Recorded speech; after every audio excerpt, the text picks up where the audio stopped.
Bigyan mo yung masahe ng pastor. Punta tayo sa Bulacan. Sabi ko, Lord, bakit? Basta! Lumaalis na. Sabi ko, kahit ako masahe, sa kahit ng barko, punta ka ng Bulacan. Balikan ka ng barko.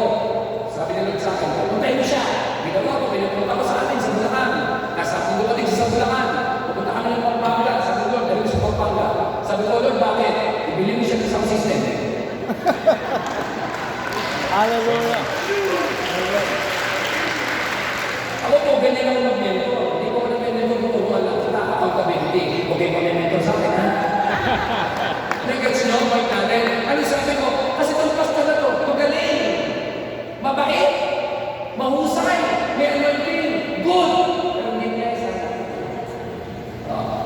Ang church ko, di ba good? Ang ganda ng church ko. Naramdaman ko si Lord. Pero pag ng toilet,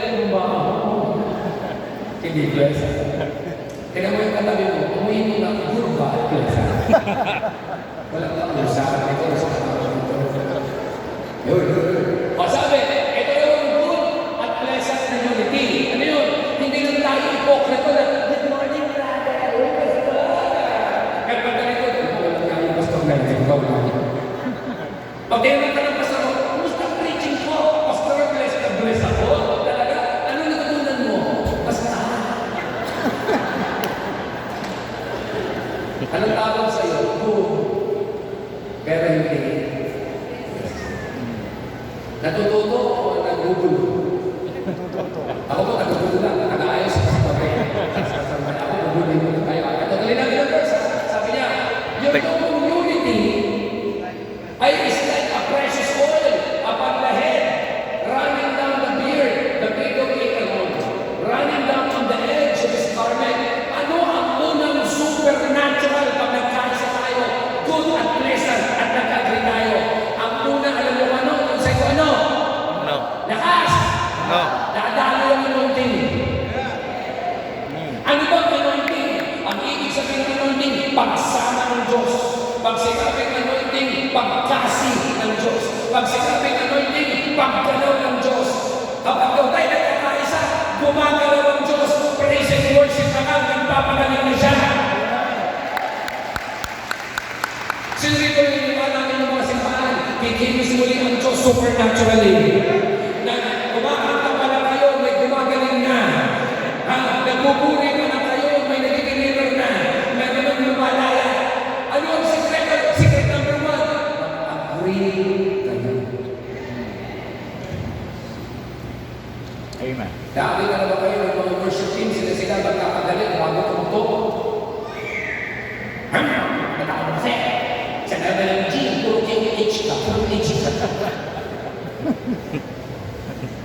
Walang kausa. Ano? Ngayon ka lang tumakin. Yung practice, wala ka. Tapos tumutok kayo kasi tumikinis yun. Bakit? Kasi kayo, nagkagaling kayo. Yes. Naranasan sa loob, maatay kayo ng church, nagkagaling kayo ng asawa. O sige, ako lang talaga makasalanan. Ang kabalan talaga makasalanan, kapain. Pero ba rin ako, atay na kayo, nagkagaling pa kayo ng asawa. Bakit? Yung asawa mo, kung kailan naalis, nakagaling yung damit. Ano ba, hindi tayo? Pati mo sa church, nakakulong kayo. Huwag kang kami sa akin, nangyaka. Pansin mo to, di ba? Yung mga tao, bless na bless. Kayo ganawa. Asan na asan? Tapos sabi pa ng pastor, sabi mo sa akin mo, love you. Love you ako. Yun lang. Kasi hindi kayo nagkakagawin. Tahimik talaga ako. Napunta na tayo ng medyo. Nabiro lang. Eka na, tapusin ko na. Are you learning so far? Or you're far from learning so far? Okay, nandito to. Number 1, anong supernatural? Igilos ang Diyos.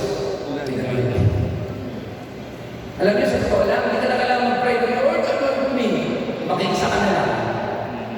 Automatic, bababa. Amen. Gets nyo? Ito, pangalawa. Ito matindi. Maraming pastor tumitigil sa verse na yan. Mas maganda yung susunod.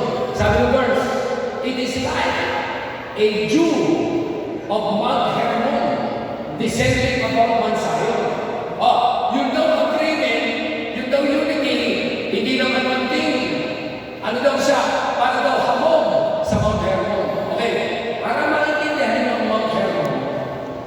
Papakita ko sa inyo yung lugar ng Mount Hermon. Pinicturean ko yung kanina. Galing ko kaninang umaga doon. Iwala na yung amen.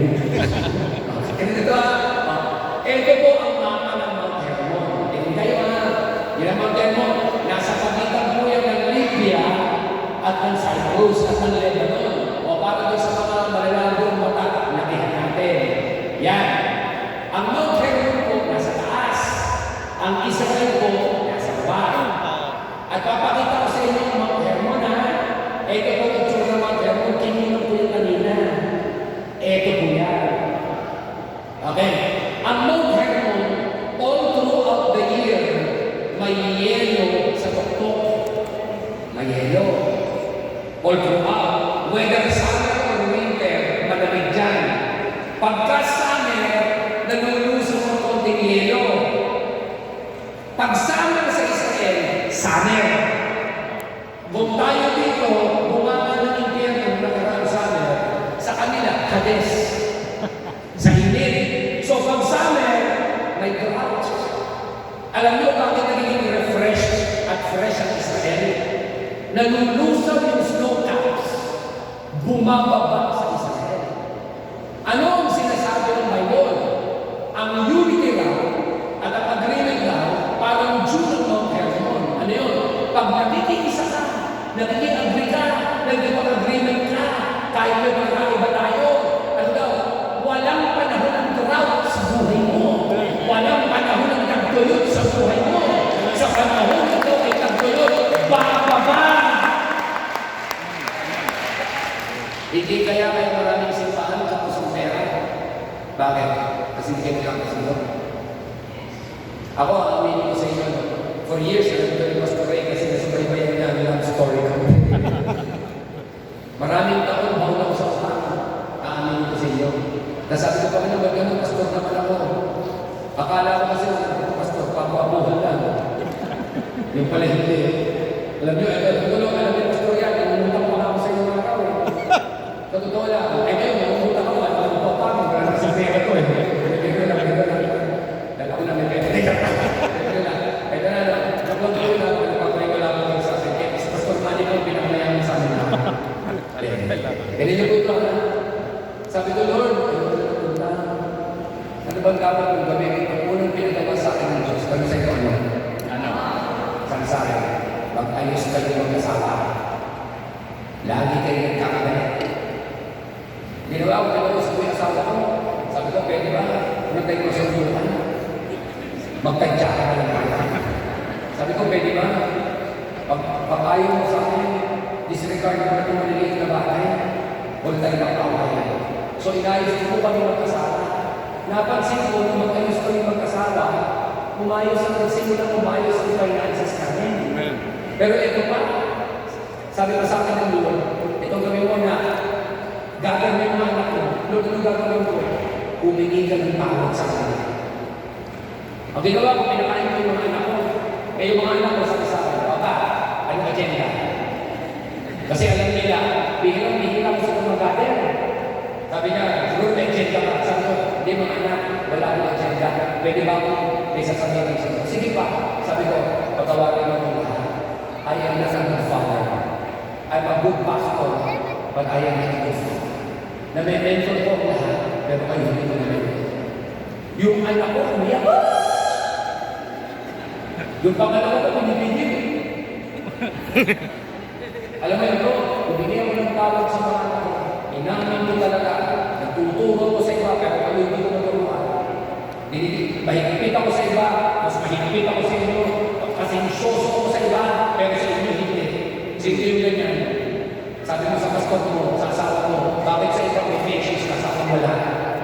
Awin. Nung inayos ko yun, biglang bumaba ang blessing ng finances.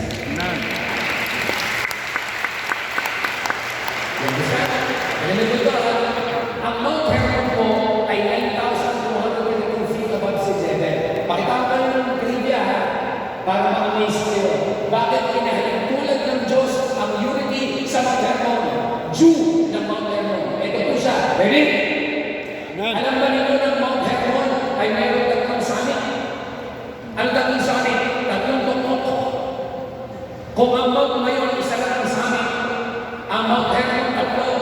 Coincidence ba yun?